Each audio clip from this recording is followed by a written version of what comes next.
Hello বন্ধুরা, সত্য মোবাইলের আরও একটি ভিডিওতে তোমাদের সকলকে স্বাগত। তো আজকে যে সিম্যাটিক্সটা নিয়ে আলোচনা করব এটা হচ্ছে ভিভো V19। এই ফোনটার চার্জিং এবং ডেটা লাইন সম্পর্কে। তো ভিডিওটা প্রথম থেকে শেষ পর্যন্ত ভালোভাবে দেখবে, আশা করি তোমাদের প্রত্যেকের কাজের ক্ষেত্রে অনেকটা হেল্প হবে। তো ভিডিওটা শুরু করছি।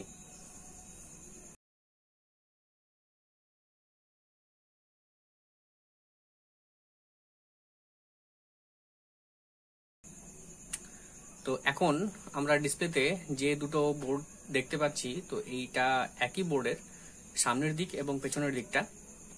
তো এখানে যে আইসিগুলো আমরা দেখতে পাচ্ছি সেই আইসিগুলোর সম্পর্কে একটুখানি জেনে নিই কোনটা কি আইসি। যেমন প্রথমে যদি আমি বোর্ডের এই দিকটাকে একটু জুম করি, তো এই বোর্ডের এইটা হচ্ছে আমাদের বিকিউ আইসি, এইটা হচ্ছে পাওয়ার আইসি, এখানে এইটা হচ্ছে মেন পিএ আইসি, যেটাকে আমরা অনেক সময় 2G 3G পিএ বলে থাকি। এটা হচ্ছে 4G আইসি, এটা হচ্ছে WDR আইসি। এবার যদি একটুখানি এদিকে আসি, এটা হচ্ছে সিপিইউ, এটা কোয়ালকমের সিপিইউ, এটা ইএমএমসি। তো এইগুলো হচ্ছে আইসি, এগুলো হচ্ছে মেন আইসি। তো যেহেতু কোয়ালকমের সিপিইউতে আমরা জানি যে চার্জিং এর লাইনটা আমাদের থাকে হচ্ছে বিকিউ আইসির সঙ্গে। তো এখানে হচ্ছে এইটা হচ্ছে বিকিউ আইসি, এটার সঙ্গে আমাদের চার্জিং এর লাইনটা থাকবে। তো একটুখানি চার্জিং এর লাইনটা সম্পর্কে আমরা জানি। তো এটা হচ্ছে চার্জিং এর লাইন। এটা হচ্ছে আমাদের মেইন বোর্ড থেকে সাববোর্ডের কানেকশন করার জন্য যে ফ্লেক্সটা থাকে, সেই ফ্লেক্সটা এই কানেক্টরের সঙ্গে কানেক্ট হয়। এটা ডিসপ্লে কানেক্টর, ডিসপ্লে ফ্লেক্সটা এখানে কানেক্ট হয়। এইটা হচ্ছে ব্যাটারি কানেক্টর, যেখানে আমরা ব্যাটারিটাকে কানেক্ট করি। তো যেহেতু এইটা আমাদের চার্জিং এর কানেক্টর, বা আমরা সাববোর্ড থেকে মেইন বোর্ডের যে কানেকশনের জন্য যে ফ্লেক্সটা কানেক্ট করি সেই কানেক্টর, তো এইটাই হচ্ছে আমাদের চার্জিং এর কানেকশন হবে। তো একটুখানি জুম করছি। এই যে কানেক্টরের দু সাইডে যে আমাদের মেটালিক পয়েন্ট আমরা দেখতে পাচ্ছি, তো এই দুটো মেটালিক পয়েন্টের মধ্যে এদিকটা হচ্ছে আমাদের গ্রাউন্ড পয়েন্ট, আর এইটা হচ্ছে আমাদের ভিভাসের পয়েন্ট। তো এই ভিভাসের পয়েন্টটাই হচ্ছে আমাদের চার্জিং এর পজিটিভ। তো এই যে পজিটিভ পয়েন্টটা, এখান থেকে এই কানেকশনটা গিয়ে প্রথমে এই টেস্ট পয়েন্টটাই ঢুকছে। এই টেস্ট পয়েন্ট হয়ে এই কানেকশনটা সোজা চলে যাচ্ছে বিকিউআইসির পাশে দুটো ক্যাপাসিটর রয়েছে। এই একটা ছোট্ট ক্যাপাসিটর এবং এই একটা বড় ক্যাপাসিটর। তো ছোট্ট ক্যাপাসিটরের এই দিকটাই কানেক্ট হয় এবং এই বড় ক্যাপাসিটরের এই দিকটাই কানেক্ট হয়। কানেক্ট হওয়ার পর এই লাইনটা ঢুকে যাচ্ছে এই বিকিউআইসির মধ্যে। তো যদি কখনো এই দুটো ক্যাপাসিটর শর্টেজ হয়, সেক্ষেত্রে কিন্তু আমরা কখনোই ভিভাসের মধ্যে ভোল্টেজ চেক করলে পাবো না, কারণ কি এই পুরো লাইনটাই শর্টেজ হয়ে যাবে। নেক্সট, কোয়ালকম সিপিইউ এর চার্জিং এর যে কানেকশনটা থাকে, সেখানে আমাদের যেটা চেক করতে হয় ভিভাস লাইনের পরে, সেটা হচ্ছে ভিপিএইচ লাইন।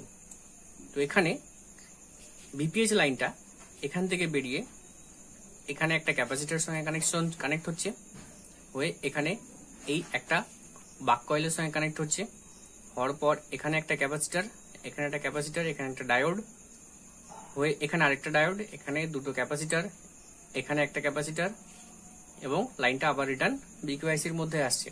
তো এই কটা কম্পোনেন্ট মিলে আমাদের ভিপিএইচ এর কম্পোনেন্ট হচ্ছে, বা এই কটা কম্পোনেন্টের সঙ্গে ভিপিএইচ লাইনটা কানেক্টেড থাকে।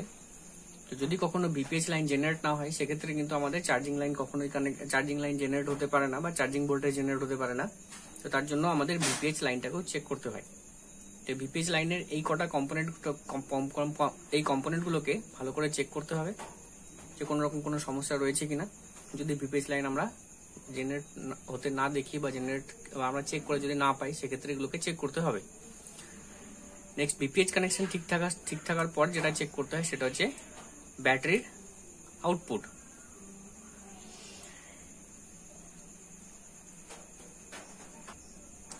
তো ব্যাটারির আউটপুটটা এখান থেকে বেরিয়ে এটা সোজা চলে আসছে এখান থেকে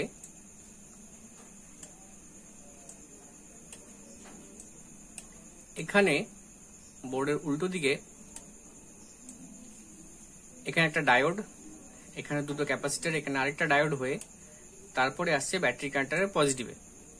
তো এখানে এই জিনিসগুলো যদি শর্টেজ থাকে সেক্ষেত্রে কিন্তু অনেক সময় ব্যাটারি কানেক্টরের ভোল্টেজ আসে না, বা এই কম্পোনেন্টগুলো যদি কখনো শর্টেজ থাকে তো সেক্ষেত্রে কিন্তু আমাদের ব্যাটারি কানেক্টরে আমরা বোর্ড সেন্সেও শর্ট দেখতে পাই। তো এই জিনিসগুলোকে খেয়াল করতে হবে। তো এটা ছিল হচ্ছে ব্যাটারির এই চার্জিং এর কমপ্লিট লাইনটা। নেক্সট হচ্ছে ডেটা লাইন। ডেটা বলতে ইউএসবির ডিএম এবং ডিপির লাইনটা।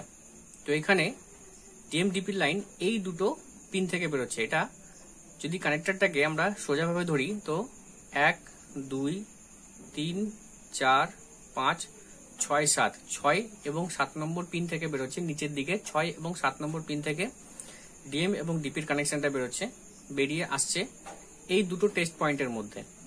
তারপরে এই কানেকশনটা সোজা চলে যাচ্ছে